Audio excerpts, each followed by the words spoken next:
Crabbe's Journal 23. All that stuff in the TV shows and soapy novels, the long lost son rushing joyfully into his parents' forgiving arms, honey and syrup dripping all over them, is strictly nonsense. When I walked into the room and shut the door behind me and stood there, the lounge filled with sharp tension. They turned and looked at me, my father's arm slipping from my mother's shoulder. She had a lace hanky in her hand, all wrinkled and damp, and she began to worry it with her fingers. Nobody spoke. I walked over and stood before them in the center of the room. Hi, I said, immediately feeling stupid at the emptiness of the greeting. Let's sit down, I said. I sat immediately in an armchair, so nobody would fumble around, not knowing whether to hand out hugs or handshakes. They took the couch opposite me. There was 80 feet of ugly, worn beige carpet between us. Silence again. My mother blew her nose. She kept looking at me then, the way you do at a party when you want to check out a stranger but you don't want to seem obvious about it. My father unbuttoned his coat and looked at the floor. How have you been? He said, after clearing his throat noisily. I'm okay now, thanks, I said. I'll be leaving in a couple of days. No, Dr. Brown says you should stay for another week, he said. I think. I'm all right, really, I cut in. I'll leave when I think I'm ready. Now listen, Franklin. The old look I knew so well had invaded his face, so I cut off whatever I knew was going to be in order. Dad, I'm sorry to interrupt, but let's not start like this, okay?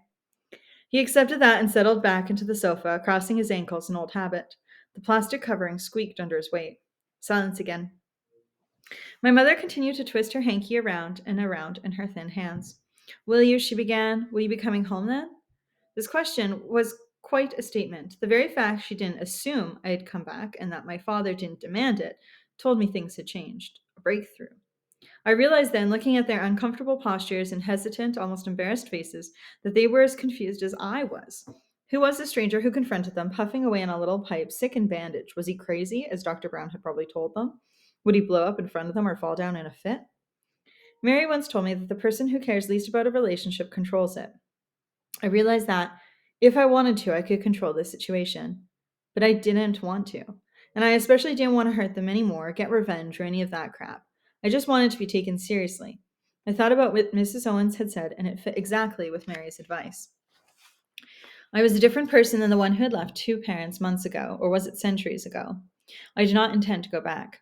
I don't know, I answered my mother. I don't know what I want to do yet.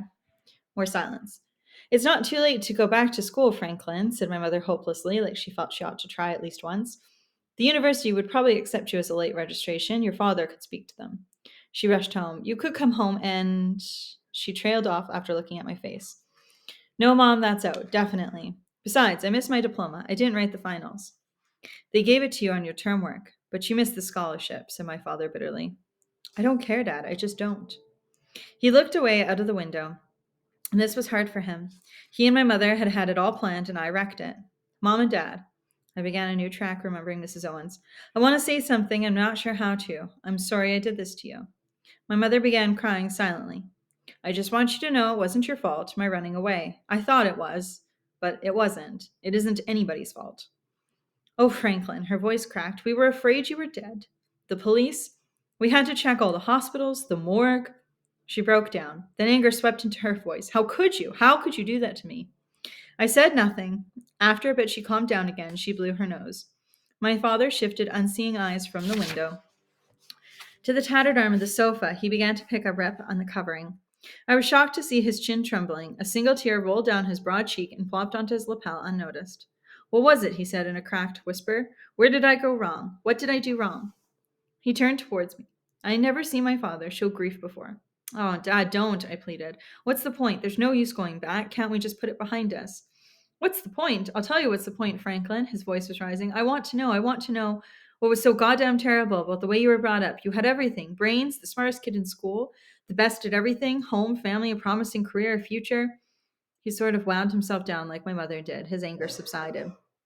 Dad, I said as gently as I could, I was a rich, spoiled, mixed up, semi-alcoholic teenager who couldn't find his ass with both hands.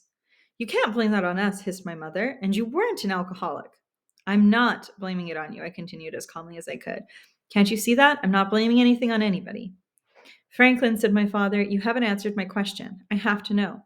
I'm sorry I jumped on you a minute ago. I understand you're not blaming us, but I have to know what went wrong. It's driving me crazy. Don't you know, Dad? Deep down inside, don't you know? He turned to the window again. I want to be taken seriously, Dad, to run my own life. I'm not invisible. All my life, I've been locked into other people's expectations yours, mom's, my teachers. Everybody wants me to live their lives. Where do I come in? Being wealthy, being smart, that doesn't make it easier. Dad, it makes it harder. People expect more from you, and when you don't measure up, if you're just a normal kid, they figure you're letting down the side. Lots of kids at school hate me because my parents are rich and I don't need to study. I was really rolling, but very calm, not angry. I just wanted them to understand if I did something well, it was considered natural because I was wealthy. But if I screwed up, then I got the credit for the screw up. And the craziest part of all my life, people acted like I was the king of the world, like I had the life by the short hairs. But I was just a goddamn slave. I looked at my parents and I said quietly with feeling, well, that's over now. My life belongs to me. And if you can't accept that, well, it doesn't matter if you accept it or not. I sat back exhausted. I'd had a coughing fit. My chest still hurt a bit. My father turned to my mother and said, "I guess that's that." She nodded. Silence again. They both studied the carpet. They must have been warned not to ask about what I was doing during my absence or where I was because they said nothing. After a while, they left. As I walked back to the ward, I felt like you do when you tidy up a room that has been so messy it's been bugging you for a long time and you look it over. It makes you feel a little better putting your house in some sort of order.